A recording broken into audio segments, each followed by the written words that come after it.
¿Qué pasa YouTube? 6 Foot Hacks here. Have for you guys today the team building video for week 4 of the TBU. Of course, if you guys do enjoy the video, make sure to hammer that like button down below and let me know what you think of the squad we are bringing this week and what you think about the new audio quality, because I got a new microphone, so please let me know if it sounds better than my previous recorded videos. And there was no TBU videos last week because there was an impromptu break week for 3 new coaches so they could get their stuff sorted out.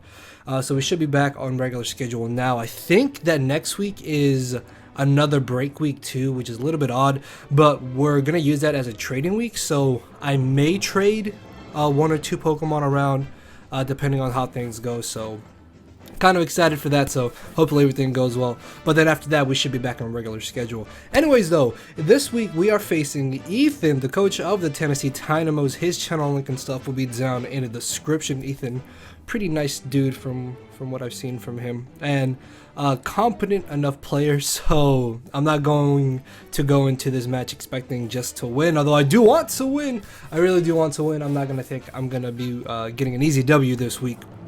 Speaking of W's, we won last week, just barely won week 3, and I think overall in the TBU we are currently number 2 fighting for the number 1 seed, so that's pretty exciting. We are number 1 in our division, so hopefully we can go undefeated this week too and go 4-0 into week 5. So anyways, let's take a look at Ethan's team. Now the Pokemons that have dot, the Pokemon with dot next to them, I'm a little bit sick, so apologize if I sound like I have a stuffy nose or something, but just yeah, bear with me guys. I do want to record this though because I'm pretty excited, and I play Ethan tomorrow, so I'm recording this the night before, and just I'm so excited. I really am.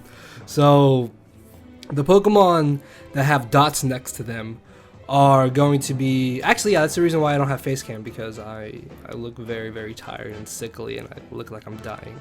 So yeah, anyways, the Pokemon with dots next to them for the third and final time, those are the 3 Pokemon that I don't have to prepare for, and my opponent doesn't have to prepare for either, because those are our 3 benched Pokemon which cannot be brought to this battle. So yeah, that's why they have dots next to them.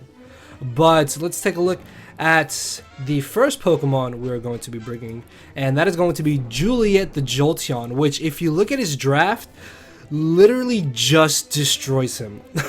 Like, he took Mudsdale off the bench just because Jolteon can literally just Volt Switch and spam Thunderbolt on his entire team. If it wasn't for him putting Mudsdale on his main squad, then I would have easily brought Specs Jolteon and just clicked Volt Switch and Thunderbolt every time. Speaking of Mudsdale, here it is. Like, I definitely think is going to bring this. I'm not sure if it's going to be Assault Vested. It could be like Spadef Bulky with Sleep Talk. That could be annoying. Skarmory is definitely coming, I think. Mega Pinsir is another huge threat as well, especially if it gets up to +2. If it gets up to +4, then I'm an idiot and I deserve to lose. So yeah, Florges could definitely come, even though yes, we do have Registeel. I mean, his other Pokemon are Mawile, Meloetta, Skuntank. I definitely think is coming. If not, then I expect him to want to bring Suicune.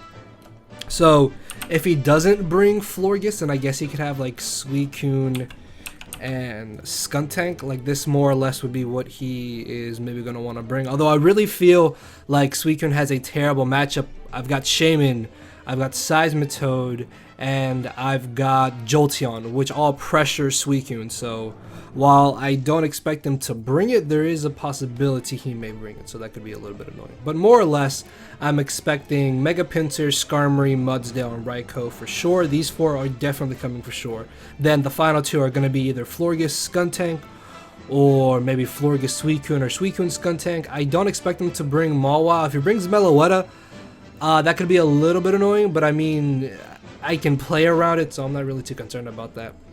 But yeah, this is more or less the 6 I'm expecting him to bring. So back into our own squad, we have Juliet the Jolteon, which, like I said, just Volt Switches on this entire team. With this defense and HP investment, we are able to easily take +2 quick attacks from Mega Pinsir. It only does 41 to 49%, so as long as we stay above 50%, even if Mega Pinsir gets off 1 Swords Dance, we can still check it with Jolteon, and then Volt Switch's minimum damage is 95%.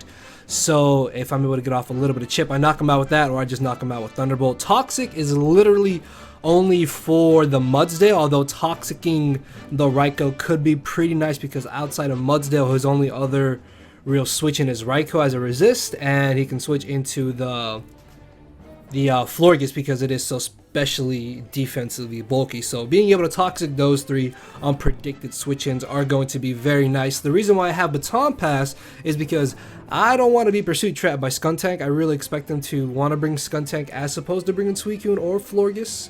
So like Florges Suicune again, or Florges Skuntank again is what I'm thinking his last two are going to be. But if he doesn't bring Skuntank, then I have literally no use for Baton Pass outside of predicting him to bring in Mudsdale, which I guess having Baton Pass though is pretty good for that, because even if I had like Hidden Power Ice or Grass for Mudsdale, it only does like 20-30% if he's Assault Vested. This way, if I have Toxic, I can just stall him out over time. I also force him to waste turns going for Aromatherapy if he's got them on the Florges, so that's going to be really nice. But yeah, Jolteon, very huge threat going into this matchup. Next off, we have 5150, the Tauros, which has a amazing matchup in this game. If it was not for that Raikou, Tauros outspeeds and 2-hit KOs everything. Oh, it still 2-hit KOs Raikou, it just doesn't outspeed it, which really sucks. But outside of that, Tauros pretty much destroys everything. And any combination of 6 Pokemon, well, 5 Pokemon plus Raikou. If I get rid of Raikou, basically Tauros just destroys my opponent. Now, Wild Charge has a chance to 2-hit KO Max Spadef Skarmory, if I'm not mistaken. Yeah, it does. 50 to 58%, so we have a 73% chance to 2-hit KO with Wild Charge if it's Spadef bulky, and a definite 2-hit KO after Stealth Rocks. If Skarmory is physically defensive, Fire Blast is always 2-hit KOing, and if he's Spadef bulky, it's going to be doing about 37 to 45%, at which then I can just 2-hit KO him next time I predict him to want to bring it in. Rock Climb is very spammable. It easily 2-hit KOs Meloetta, 2-hit KOs the Florges, and it does about 67 to 78% to the Mega Pinsir. Then Suicune takes about 34 to 41% from Rock Climb, because Wild Charge only does 1% more, so it does 35 to 42% as what Wild Charge is going to be doing to Suicune. If he does bring it, Suicune could be a little bit annoying, but along with Suicune here, we have a good chance to KO him, especially if we're able to knock off his leftovers, which are going to be really handy if that scenario does come to play out. Iron Head always 2-hit KOs Florges, and the main reason I did originally have Iron Tail, actually huge shout out to my boy Rich, aka Nerd Fury, for helping me build it this week. I did originally have Iron Tail, but the damage output from Iron Tail to Iron Head really isn't that significant, and if I have Iron Head, that just means I don't have to risk missing Iron Tail on a switch in of Florges, or I can then just pick him off with Iron Head, because Iron Head still does more than what Rock Climb is doing to Florges. So I definitely felt having Iron Head over Iron Tail was a lot better, just because along with Iron Head we guarantee 2-hit KO. Plus, I think there was only like a 20% chance of me OHKOing Florges after Stealth Rocks, and obviously I'm not gonna get the 20%, so I was like, I'd rather just guarantee the 2-hit KO than guarantee a potential OHKO that I'm not gonna get. And plus I have to hit him with 2 Iron Tails or 2 moves anyways. This way Iron Head 2 moves, able to finish him off basically. So Tauros is able to outspeed everything up to the Mega Pinsir. We outspeed Mega Pinsir by 1. Jolteon was EV to outspeed Raikou because that's as fast as Mon, unless he has Jolly Max Speed and Meloetta Purette form, which could maybe be annoying. Maybe. I don't know. It depends, honestly. Depending on the set, it could maybe be annoying, but I don't really see it being too big of an issue, in all honesty. Next off, we have Bruno the Registeel making his return, and the cool thing about Bruno is that he can live any one non-boosted hit from Mega Pinsir and in return Thunder Wave him. I did originally have Rock Slide, which I then changed up to Earthquake, which I then changed to Seismic Toss, because the beauty of Seismic Toss is that it allows me to still hit Skarmory and Suicune for pretty decent damage, and I still get off chip damage on Raikou, and I still get off damage on Skuntank, although I do make contact. That's a whole nother thing, so I guess Earthquake in that sense would have been better, but I mean Seismic Toss still really helps out in this matchup. But yeah, T-Wave is able to Thunder Wave Mega Pinsir if for some reason he thinks he can knock me out, or if I'm at enough HP I can live the hit, and then Thunder Wave, and potentially Paraflinch him if I don't miss Thunder Wave. So yeah, Thunder Wave is really nice. I also get to potentially paralyze Meloetta and paralyze Skarmory, which could be really awesome if I don't get to burn Skarmory. Paralyzing it is the next best thing, and then from there I can just beat it and not have to worry about it. So yes, Registeel also helps me beat the Florges because I always 3 KO him, and then by Thunder Waving him I then outspeed him. I think I outspeed him anyway. Well, no, actually, hold on, do I? I mean, it doesn't matter. Hold on. See, now I'm curious because I don't know. Hold on. We do not outspeed it, but after Thunder Waving it, we outspeed it, and then we can Iron ahead and potentially Paraflinch it. Jesus, I don't know how to English. And beat it 1v1, so that's good.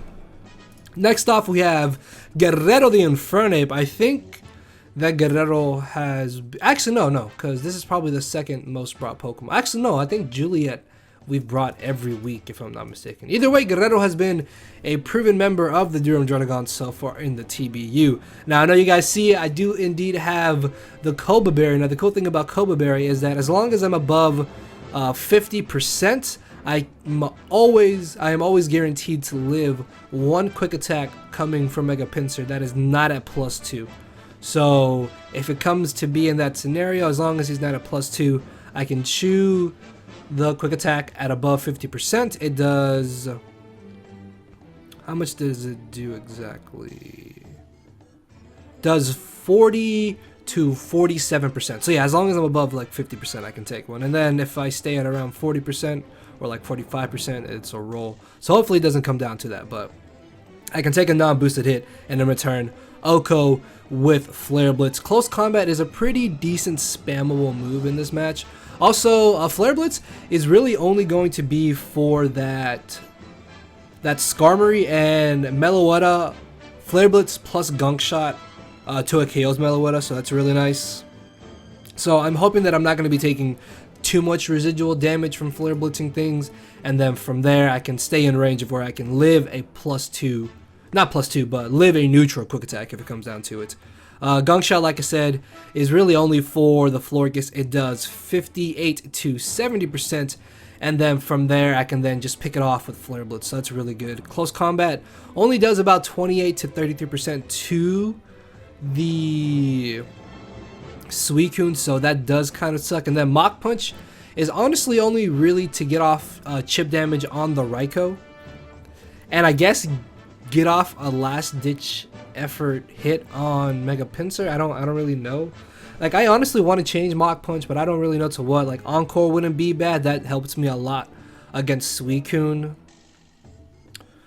What else? I could even try and put maybe Grass Knot, although I don't really think that'll help too badly. I don't need a setup move. U-Turn, I guess, wouldn't be too bad, but I just would rather have Infernape just hurt things right off the bat. Toxic also couldn't be bad for the Mudsdale, but if I'm able to Toxic Mudsdale already, then I guess it's not going to be that useful. But I don't know, maybe I'll change Close Combat. Like, well, it is a spammable move just to kind of pick things off. It's not really that necessary. And then Mach Punch is honestly only for the Raikou to get off a little bit of damage on it, because I can maybe put it in Rock's range or just knock it off after forcing switch-ins and having it take chip damage from Toxic and Rocks and Jolteon's Volt Switching. So yeah, next off we have Richter the Seismitoad, which originally was actually Shaman, but the more I thought about it, Seismitoad just provides so much more to the team than what a a Shaman would be providing. The only good thing about Shaman is that it makes my matchup against Suicune a lot better, because at that point I can just pressure him and potentially get Spadef drops and beat him 1v1. Seismic Toad just stops him. If he's Crocune, I just completely stop him, but I don't stop him from setting up, which is why I actually have Endeavor. If I can have Seismic Toad low enough when it's against Suicune, then I can Endeavor it over and over again and then not have to worry about it. Why am I missing EVs? Hold on. That's odd. I'm pretty sure this is max defense. Is it? Probably HP. No, yeah, it's gotta be HP. Okay, so yeah, this is the proper EV spread. But yeah, with the Spadef investment, I'm actually able to live an Energy Ball from non-EV'd Florges, and I can also take a Grass move. I think I can also take a Hidden Power Grass from Raikou. I think. Or it's either from Raikou or Skuntank if he does want to have HP Grass on Skuntank. This was originally Earthquake, but I guess I lose the ability to hit Skuntank. Either way, I can just Scald it and then Rock Climb it. Or Rock Slide it, sorry, if it really comes down to it. Plus, if I just burn it with Scald, then that's going to be dandy. Knockoff is really huge in this match, just because it's going to be really good to knock off the Assault Vest from Mudsdale, or knock off Leftovers from Florges, knock off Leftovers or Rocky Helmet from Skarmory, knock out Suicune's Leftovers, Raikou's potential AV, or if it's the Subcom Mindset, that could be a little bit scary, but that shouldn't be able to sweep me at all. Because if I'm able to Toxic it with Jolteon, then that's going to be good. Plus, he doesn't really set up on anything on my team outside, I guess, this Seismitoad, which, I mean, it's fine. I'm not worried about Subcom Mind Raikou, basically. Can't do anything to Mega Pinsir outside of Rock Slide. Actually, yeah, I can take one return from Mega Pinsir and do 68 to 82% with the Rock Slide, which is good. And Scald is just a spammable move to potentially get burns on things to be able to wear them down. So yeah, Seismitoad just does so much more than what Shaman would do in this matchup, because this also prevents his Pinsir from setting up on me, as where Pinsir could have set up on Shaman. So yeah, while Suicune becomes a little bit more annoying, it shouldn't be a big issue, honestly. And then finally off, we have Thego the Necrozma. Of course you have to bring Necrozma, man. This thing is an absolute monster. And last week we were running a Trick Room set. This week, though, we are running Physical Autotomized. I find it kind of funny because we were running Special Trick Room last week, and now it's Physical Autotomized. So the good thing about this is that I am running enough speed to outspeed potentially speed creeping Florges that wants to speed creep non-speed EV Necrozmas. So I should be able to outspeed Florges regardless, and that's the main reason why I have the Stellium Z with the Smart Strike. I know that it looks like I'm over prepared for Florges, but I really feel like that's going to be the main issue going into this match. Like, I'm not worried about Suicune if he brings it, although this set can't touch it, and I'm not worried about Skarmory just because those two Pokemon get pressured by the rest of my team, and I have enough offensive prowess to where I'm going to be able to break both of them, or at least break one of them, and then just kind of work around it with the rest of my team before I bring in Necrozma. So Smart Strike alone only does 37 to 57% to max defense, max HP Florges. Pitiful, right? I know.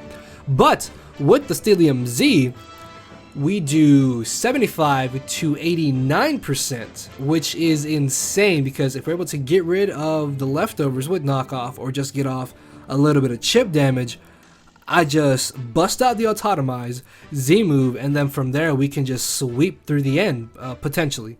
Earthquake does 83 to 99% to the Raikou, and it does 72 to 85% to the Skuntank, which is the only real things that Earthquake hits. Power Gem is to just straight OHKO Mega Pinsir, which is really nice. Although I guess it would be kind of nice to maybe have Psycho Cut, because then that way I can hit the Suicune, but I don't know. I feel like this set is good enough, honestly. Like, I really feel I can set up Necrozma to be able to win late game. The defense and HP EVs just allow me to take any one hit from everything that he has, and then I can set up and outspeed everything that's not Scarfed, which I'm going to be scouting out for Scarfers, because I guess he could bring Scarfed. Raikou, I mean, I don't really know why he would. AV is fine. I could see it being like Subcom Mind. That could be a little bit annoying, but if I'm able to Toxic it, then that shouldn't be an issue at all. I guess I can't also really do much to Mudsdale, but at this point I'm hoping to have got rid of Mudsdale by Toxic and just chip damage and all that shenanigans. So yeah, guys, that is the squad we are bringing this week. Richter down here, the Seismitoad unfortunately is a little bit cut off. But yeah, let me know what you think of the audio quality of my new mic and what you think of this matchup. Do you think we're going to win, lose, or what would you have brought differently? So yeah, guys, let me know. And with that being said, I will see you all tomorrow with the actual match itself. So later, everybody. Cause my brain and heart are both tied in the knot, and this hinders me from crying a lot. This causing me to show no emotion. But when I said I cared, I wasn't joking. But I guess it's too late for me to become broken. For now, I'm living with no more pain, tears, or hoping. I'm just coasting. Yeah, I said I'm coasting. No more pain, tears, and hoping. For real.